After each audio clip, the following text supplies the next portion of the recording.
kompetensi dari platform. Jadi, Nggak ada yang nambahin foto coba. Aduh. nah, apa kabar, Bapak? Ya Pak, siap. Ya, ini saya perkenalkan, nama saya Bambang, Pak. Iya Pak. Bambang Dwi Atmoko, dan saya kebetulan dari dulu memang berkecimpungnya di IT. IT baik baik yang sifatnya yang teknis maupun yang sifatnya tata kelola, termasuk juga developer, pokoknya dan lain-lain itu. Nah, ini kita akan mulai untuk terkait dengan kompetensi. Yang jelas, Bapak Ibu kan belum melakukan tryout ya. Otomatis terkait dengan apa yang akan Bapak Ibu perkuasai, itu kita bisa merefer pada aturan ini. Mohon izin saya share ya.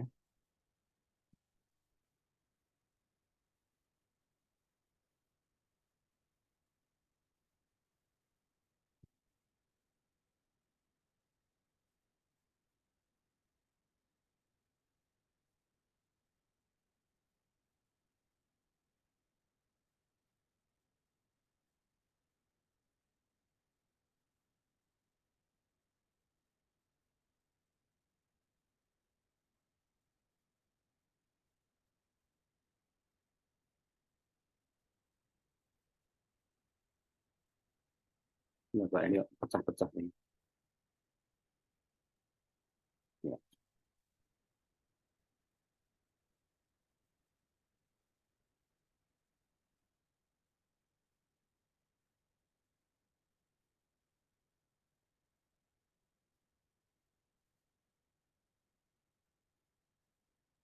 Ya, di sini Bapak Ibu, kita langsung di bagian ini.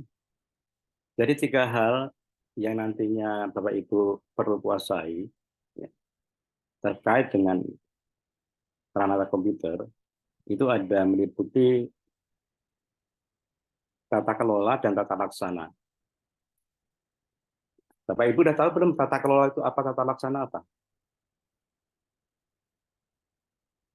Ada yang sudah memahami tata kelola itu apa, tata laksana itu apa? Kalau tata laksana itu manajemen ya. Kalau tata kelola itu bahasa bahasa Jawanya governance. Ini 2 binatang yang berbeda. Kalau manajemen itu lebih cenderung ke di dalam Bapak di misalnya di unit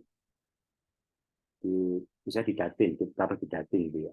Itu cenderung bagaimana melakukan pekerjaan sesuai dengan yang sudah diatur di situ. Kalau governance itu lebih cenderung ke lebih luas, lebih ke instansi. Ya, ceritanya dulu itu sebelum ada IT itu ada instansi sudah dari zaman dulu. Kemudian mulai IT masuk sekitar tahun 80 ya, 1980 itu masuklah IT. Pada saat itu biasanya kalau perusahaan pakai IT itu jadi bagian tersendiri, sama sekali nggak dikait-kaitkan dengan misalnya renstranya perusahaan, apa yang ingin dicapai perusahaan dan lain-lain gitu. Jadi berdiri sendiri, mikir sendiri, ya, tidak terlibat di dalam hal-hal yang sifatnya eh, perusahaan gitu. Sehingga otomatis banyak sekali terdapat kendala. Terus dianggap IT itu sebuah binatang yang berdiri sendiri, nggak ada keterlibatan sama sekali dengan registra instansi, ya, capaian instansi gitu ya. Setelah berkembangnya sekian puluh tahun, maka muncullah model-model terkait dengan governance, jadi tata kelola yang baik, itu seperti ada COBIT, ya, COBIT di sini. Ini kebaca Bu ya, Bapak Ibu.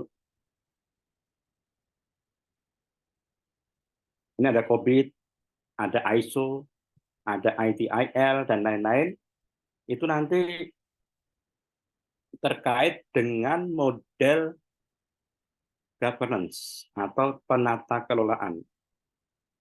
Di sini lebih banyak sifatnya bukan yang sifat teknis, tetapi sifat yang lebih ke governance yang baik.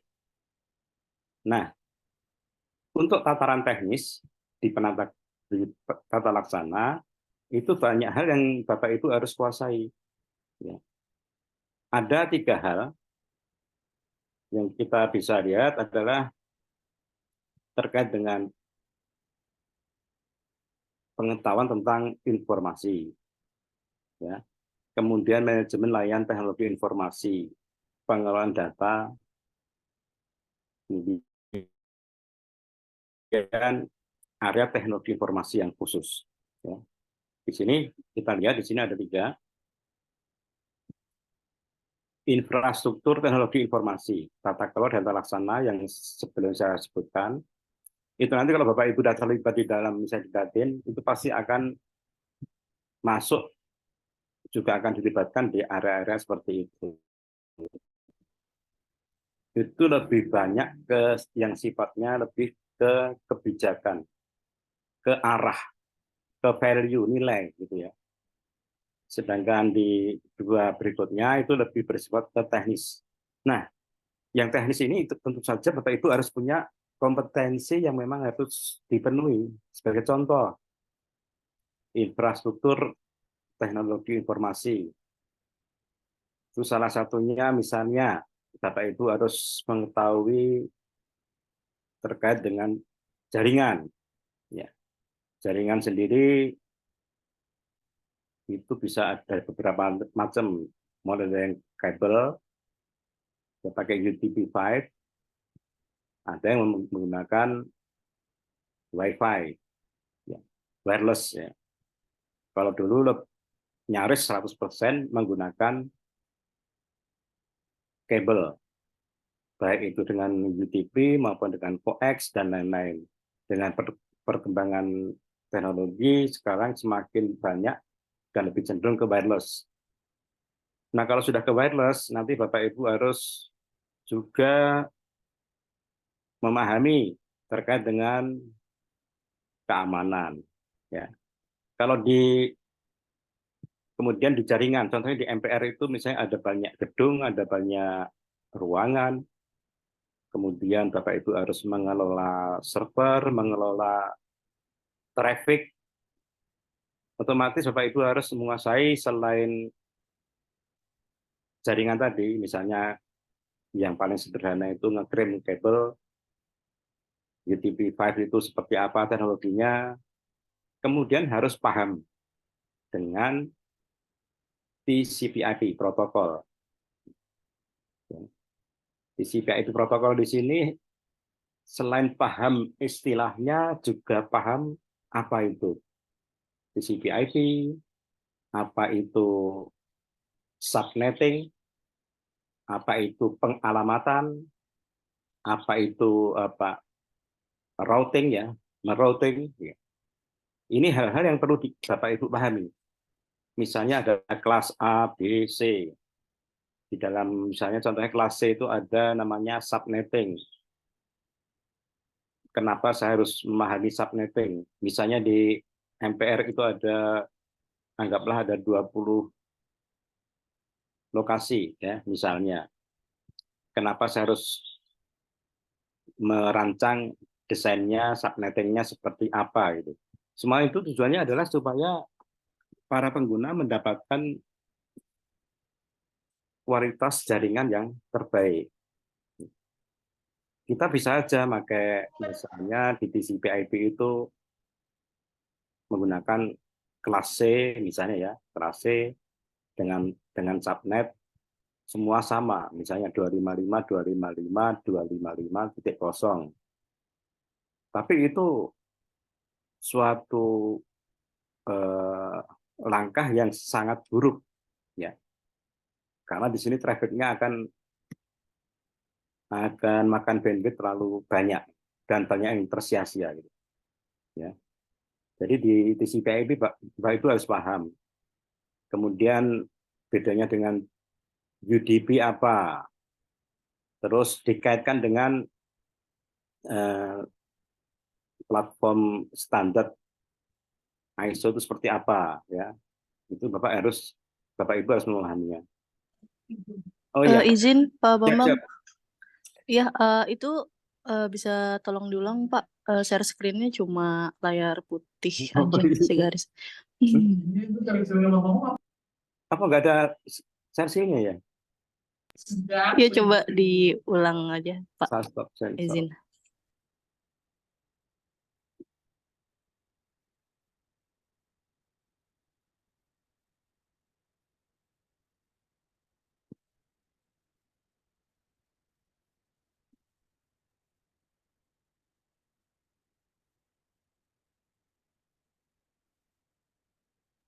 Oke, aman Pak. Aman ya? Oh iya, ini dalam 1 jam ini mohon izin ya, Bapak Ibu. Kalau mau motong langsung potong aja ya. Jadi kita seperti ngobrol aja supaya lebih enak gitu. Gitu Bapak Ibu ya. Ini ada berapa ya? 12 Ya, orang. Pak. Ya. Silakan langsung sampaikan aja kalau ada pertanyaan. Nah itu tadi saya sudah sampai di level bawah ya, di masalah teknis terkait dengan jaringan, cabling, kemudian protokol yang perlu dipahami. Ya cukup aja satu, karena di internet itu ya makanya emang TCP/IP itu. Ini Bapak Ibu harus menguasai TCP/IP di sini, termasuk di dalamnya kemampuan memahami terkait dengan routing.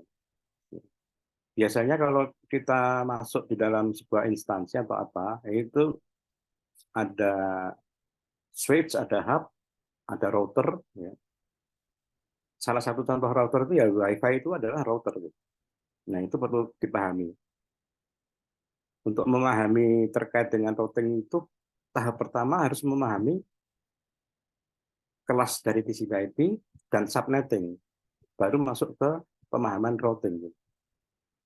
Tapi biasanya kalau di instansi sudah di-set oleh pada saat melakukan ada program kegiatan baru, ada pengadaan, itu semua sudah di-set. Nah, yang perlu Bapak Ibu pahami adalah semua hal-hal ini harus terdokumentasi dengan baik. Ya, jadi aset IT yang ada di misalnya di NPR, gitu, itu Bapak Ibu harus paham. Pertama asetnya, barangnya, yang kemudian kedua konfigurasi modelnya, terus konfigurasinya sampai ke waktu pengadaan itu siapa yang mengerjakan. Ya, ini sangat penting ya, sangat penting. Termasuk di dalamnya kalau ada infrastruktur kabel, Bapak Ibu harus pastikan bahwa sudah ada blueprint, gambar terkait dengan cabling itu seperti apa, kemudian pengalamatannya seperti apa, dokumen-dokumen seperti itu harus ada. Kalau tidak ada, harus dicari supaya ada. Ini tujuannya untuk memudahkan Bapak Ibu kalau terjadi hal-hal yang tidak dikehendaki. Ya. Biasanya kalau kita nggak punya dokumen-dokumen sumbernya itu pasti akan masalah gitu. Kemudian kegiatan-kegiatan terkait dengan pencatatan lisensi itu juga penting. Jadi catatan dari barang-barangnya, lokasinya, mulai dari komputer, laptop, Wi-Fi, kemudian masing-masing konfigurasinya, masing-masing lisensinya, kemudian gambar-gambar dari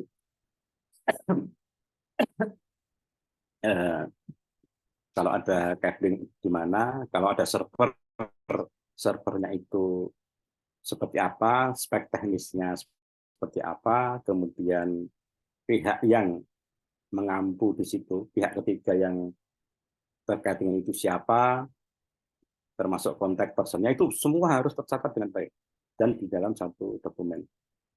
Dan lebih bagus lagi apabila catatan-catatan itu masuknya di dalam sebuah aplikasi. Itu nanti dipakai Bapak Ibu di dalam melakukan proses pelayanan. Karena kita nggak bisa saat ini misalnya ada pelayanan, kemudian Kita bingung ini asalnya dari mana, barangnya dari mana, masalahnya apa. Silakan kalau mau potong Bapak Ibu.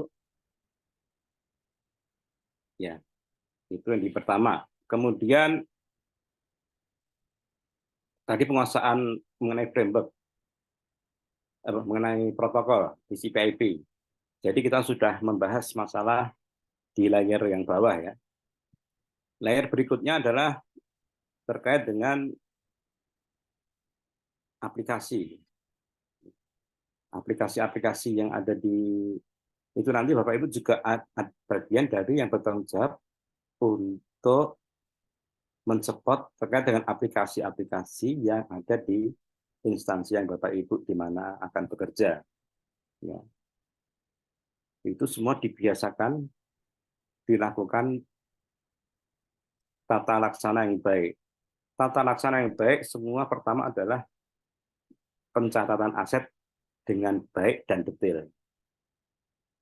Setelah semua tercatat dengan baik dan detail, langkah berikutnya biasakan untuk mencatat logging Bapak Ibu ya. Mencatat terkait dengan kebutuhan dari pengguna, dari yang kita layani. Misalnya sebagai contoh simpel ya, di bagian sekretariat ada masalah, ya, ada masalah kemudian menghubungi bagian Bapak Ibu di Datin, misalnya gitu ya, itu dibiasakan untuk langsung dicatat dan sebaiknya pakai aplikasi. Kapan mereka melaporkan permasalahannya apa, ya, kemudian di-track sampai selesai. Jadi kalau ada problem itu problemnya apa dan seterusnya. Kenapa itu harus dicatat? Kalau kita tidak mencatat, maka kita tidak akan pernah tahu sebenarnya penata laksanaan di tempat kita itu sudah bagus atau belum sih? Ada perkembangan nggak? Karena setiap tahun kan kita punya target. Ya. Nah, kalau kita membuat target rencana, pasti berdasarkan hasil-hasil dari tahun yang sebelumnya. Nah, kalau tahun yang sebelumnya itu kita tidak pernah punya catatan, kita nggak akan pernah tahu sebenarnya kita itu sudah di mana sih. Ini saya gambarkan contoh di sini.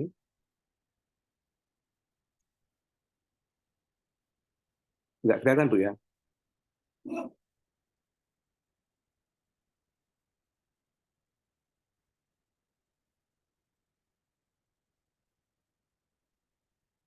Yang gambar ini, share screen-nya kelihatan nggak? Kelihatan Pak, tapi kegedean Pak. Oh, gedean ya? Ya, ya, siap.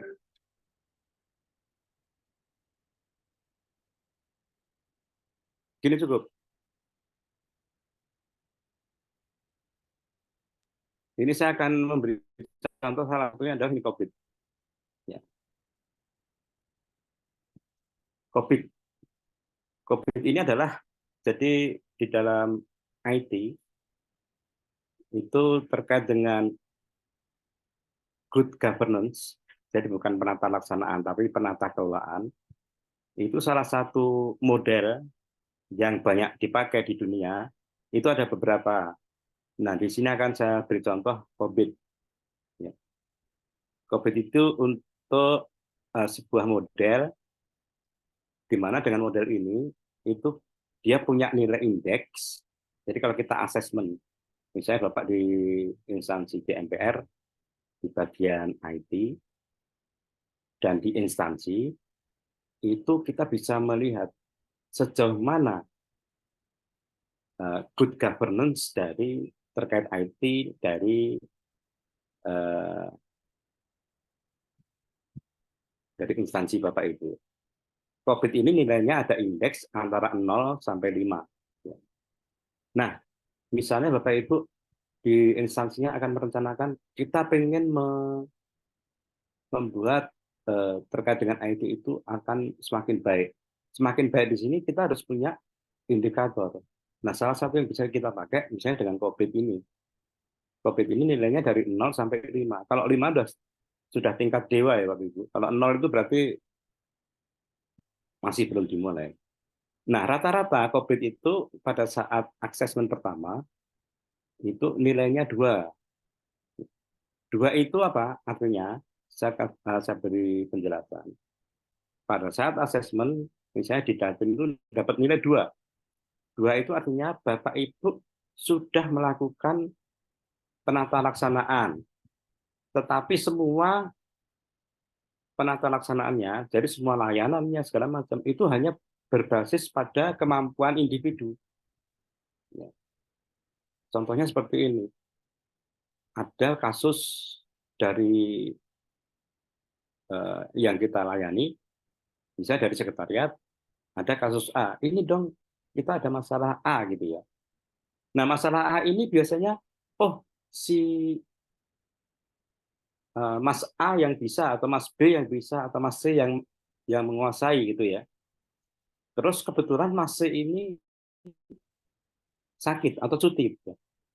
Terus kita bilang, ya besok ya Bu ya, karena ya Mas C baru cuti. Nah ini sesuatu yang secara good governance kurang baik. Dan ini biasanya level-level COVID di level 2. Kalau kita yang semua berjalan dengan baik, mau ada yang cuti, mau ada yang sakit, mau apa, itu semua rata. Jadi proses-proses pelayanan itu berjalan benar-benar standar, terkontrol, dan mempunyai standar-standar waktu yang sudah ditetapkan, sehingga para pelanggan itu merasa bahwa pelayanan dari bagian Datin itu standar. Standar di sini bukan harus cepat ya, tetapi sesuai dengan apa yang sudah kita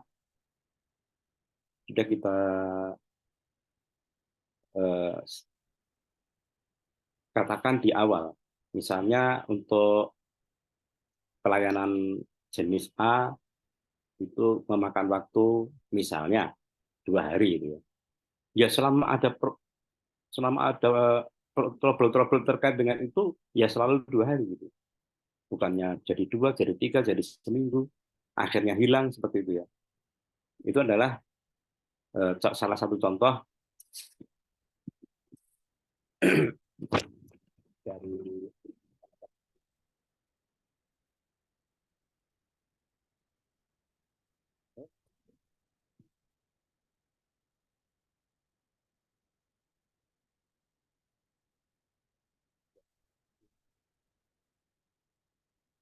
di sini range strategis dan lain-lain itu biasanya di para atasan yang akan melakukan penyiapan dokumen-dokumen seperti itu. Ini Bapak Ibu perlu ketahui sehingga pada saat kita bekerja itu kita tahu arah kita itu mau kemana gitu. Apa yang mau kita kejar gitu. Kemudian sistem informasi dan multimedia, infrastruktur teknologi, sistem informasi dan multimedia. Kemudian terkait dengan di sini adalah penata laksanaan yang baik, mengcopy, backup, dan lain-lain. Bapak Ibu perlu memahami dengan baik. Ya. Manajemen infrastruktur, pengolahan data. Nah, hal-hal seperti itu, mungkin mohon maaf Bapak Ibu udah di Datin atau di bagian lain ya saat ini ya. Pak, suaranya putus Pak.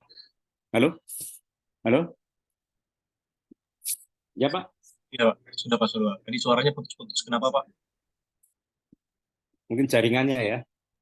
Bisa jadi Pak. Ya, sebentar.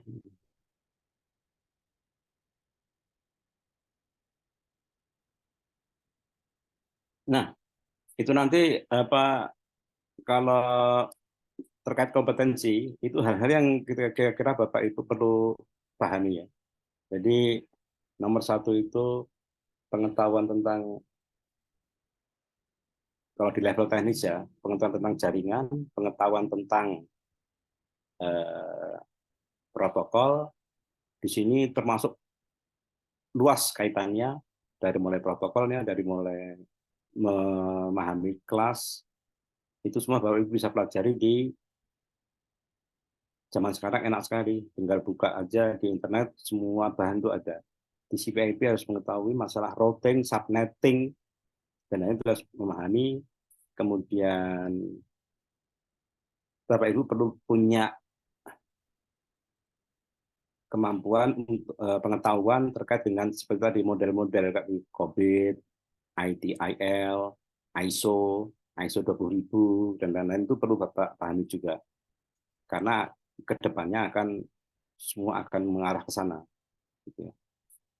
Terus pengetahuan tentang komputer, multimedia, seperti itu. Nah, nanti terkait hal-hal yang detailnya, Bapak Ibu bisa akan diberikan di sini sudah detail sekali, ada pencatatan, perawatan arsitektur, ada model desain dan lain. Itu ada semua di peraturan menteri ini.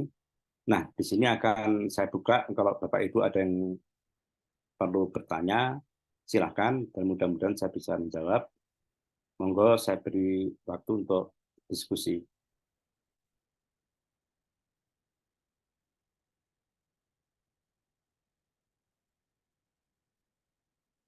Mas Jaka Panji Winata, ada pertanyaan? Mas Bayu?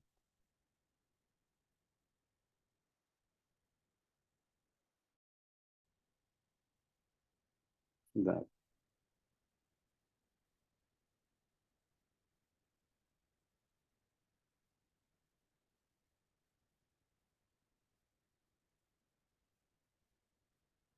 Mas Aditya?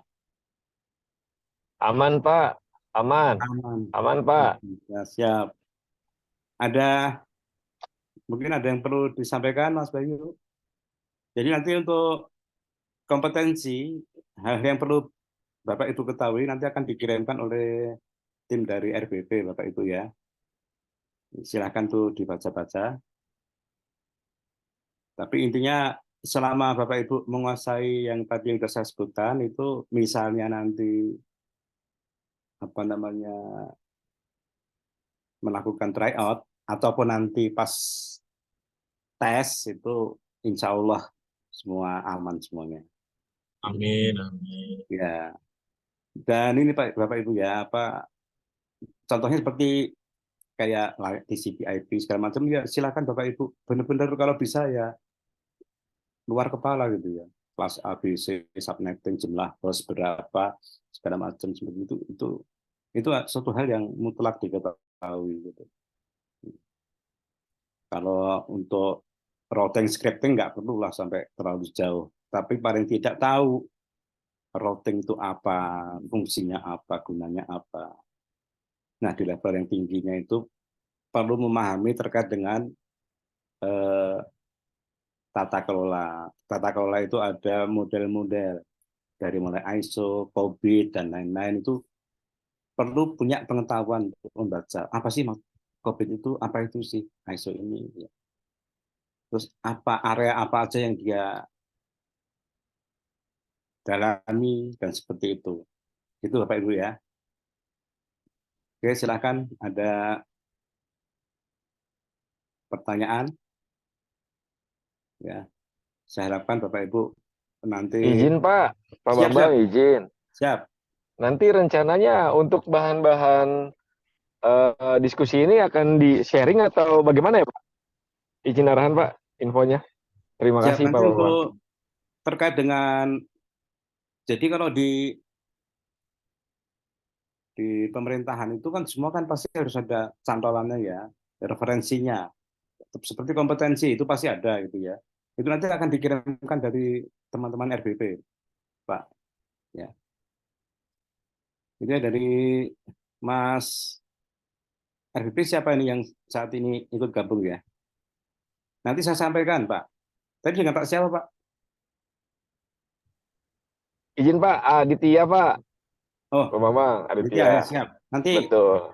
nanti setelah selesai ini saya sampaikan supaya nanti dikirimkan bahan-bahan terkait dengan kompetensi penata komputer yang perlu Bapak Ibu ketahui gitu. Sehingga kita punya kisi-kisi apa yang harus saya pelajari gitu. Gitu ya Pak Aditya. Siap Pak Babang, terima kasih sebelumnya atas infonya Pak Babang. Terima Ya. kasih. Nah, ya jangan sampai nanti apa kita mau masuk di prakom yang dibaca keuangan itu kan nggak lucu. Hmm. Oke, ada yang lain Bapak Ibu? Hmm.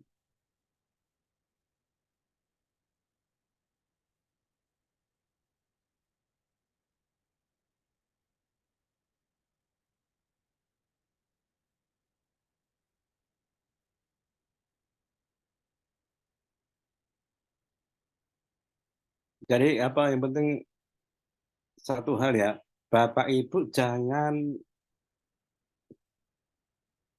terpaku hanya sifatnya teknis ya. Jadi baca-baca yang terkait dengan non teknis juga. Yang non teknis tadi contohnya di penata kelolaan itu Bapak Ibu juga perlu tahu gitu. Karena itu saat ini menjadi suatu hal yang sebuah keniscayaan yang akan selalu mengarah ke sana. Dulu enggak. Dulu kalau IT ya teknis sudah, enggak lebih dari itu. Kalau sekarang udah mulai dari level bawah, mulai yang saya sebutkan tadi, mulai dari yang jaringan teknis segala macam. Walaupun nanti waktu kerja Bapak Ibu di Prakom ini saat awal di level-level yang sangat teknis ya. Tapi jangan menutup diri untuk tidak tahu gitu. Karena tidak paham kalau ada kata-kata model good governance apa itu Bapak Ibu tahu. Dan informasinya terserak di mana-mana. Tinggal kita mau tidak untuk membaca. Itu aja Bapak Ibu ya dari saya. Kalau tidak ada pertanyaan lagi, mungkin saya sudah mencukupi sampai sini saja. Ada tambahan Bapak Ibu?